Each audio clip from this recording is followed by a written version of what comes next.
आमचे गाव उपक्रम पेण येथे सँडविच कंपनी प्रतिनिधींची सदिच्छा भेट.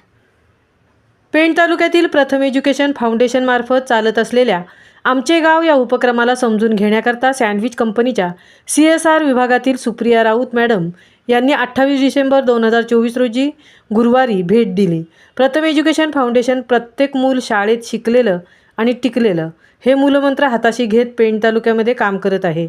सदर काम कशा प्रकारे चालत आहे हे जाणून घेण्याकरता या भेटीचे नियोजन करण्यात आले. यामध्ये शिर्कीचाळ नंबर 2, करंबेली, अंतोरे त्याचबरोबर वरेडी या गावातील शैक्षणिक वातावरण जाणून घेतले. या गावांमध्ये प्रथममार्फत चालत असलेले लर्निंग कॅम्प, स्टार्टअप कॅम्प, गावातील मुलांचे अभ्यास गट आणि महाराष्ट्र शासनामार्फत चालत असलेल्या माता गटांना भेटी देण्यात आल्या. सुप्रिया राऊत मॅडम यांनी प्रत्येक उपक्रम समजून घेतलेच, त्याचबरोबर प्रत्येक गटांसोबत चर्चाही केली. मुलांचे व मातांचे अनुभव जाणून घेतले. सदर भेटीदरम्यान शाळेतील शिक्षकांनीही आलेल्या पाहुण्यांचे स्वागत केले आणि प्रथममार्फत चालत असलेल्या उपक्रमांचा आमच्या मुलांना चांगल्या प्रकारे फायदा होत आहे, त्याचबरोबर नवनवीन शिकायला मिळत आहे असे मत मांडून उपक्रमाचे कौतुक केले. सदर भेटीसाठी Supriya Raut, sandwich company CSR assistant manager, प्रथम प्रतिनिधी प्रमोद मुगल, शलाका पिंगळे, रणिता ठाकूर, मनीषा तांडेल, सिया लोखंडे, रिया लोखंडे, शाळेतील शिक्षक वर्ग, विद्यार्थी, शाळा व्यवस्थापन कमिटी सदस्य, गावातील माता गट त्याचबरोबर गावातील शिक्षणप्रेमी उपस्थित होते. या उपक्रमासाठी पेण तालुका गट शिक्षणाधिकारी श्रीमती अरुणा मोरे मॅडम आणि कोकण विभाग प्रमुख भोजराज क्षीरसागर सर यांचे वेळोवेळी मार्गदर्शन लाभत आहे. त्याचबरोबर जिल्हा परिषद शाळेतील शिक्षक, गावातील शिक्षणप्रेमी, स्वयंसेवक, लीडर माता यांचाही मोलाचा वाटा आहे असे प्रथम Pen team leader Ranita Thakur madam यांनी सांगितले. संध्याकाळी आलेल्या पाहुण्यांचे आभार मानून भेटीची सांगता करण्यात आली. एकंदरीत दिवसभरात आमचे गाव उपक्रम समजून घेण्याकरता आलेल्या पाहुण्यांनी भेटीची सांगता करताना आपले मत मांडून केले. प्रथमची समुदायातील पोहोच चांगली आहे आणि तयार केलेले गट सक्रियपणे कार्यरत आहेत. शिक्षक आणि विद्यार्थी गावात शैक्षणिक वातावरण निर्मितीसाठी पुढाकार घेत आहेत. महामुंबईसह मिलिंद खारपाटील, पेण.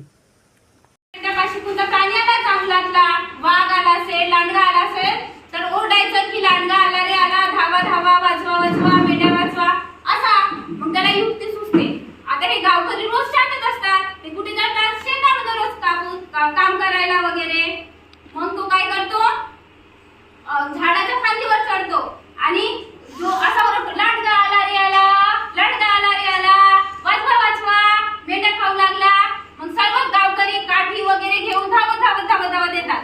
आज काही महिला वगैरे असतात तर ते वाजवतात, ते काय असतात दाट वगैरे असतात ना आणि चमच त्याच्याने वाजवतात की कोणी आला असेल, लांडगा आला असेल, पडत येतात. मग नाही का तो चिनू हसू लागतो, हसू लागतो. मग त्याला काय वाटते, मग त्याला गावकरी वगैरे त्याला असं बघतात ना, मग त्यांना बरं नाही वाटत, मग ते शांत होतात. त्याला म्हणतात, का रे चिनू, कशाला आम्हाला खोटे बोलला, लांडगा आला नाही तरी कशाला खोटे बोलला. मग तो दुसऱ्या दिवशी पण आता शेळे घेऊन जातो. मग त्याला आणखी वाटते मजा करू की आणखी त्याला असं वाटते की मजा करायची, म्हणून तो दुसऱ्या दिवशी बोलतो, लांडगा आला रे आला, लांडगा आला रे आला. मग आता गावकरी आणखी ऐकते. गावकऱ्याला असं वाटते की हा काल सरकार आपल्याला हे करतो, म्हणून काय गावकरी येतच नाही. मग आता त्याला वाटते गावकरी तर येऊनच नाही आले. मग तो काय करतो, दुसऱ्या दिवशी, तिसऱ्या दिवशी, वाघ आला रे आला, वाघ आला रे आला, वाघ आला रे आला असं बोलतो.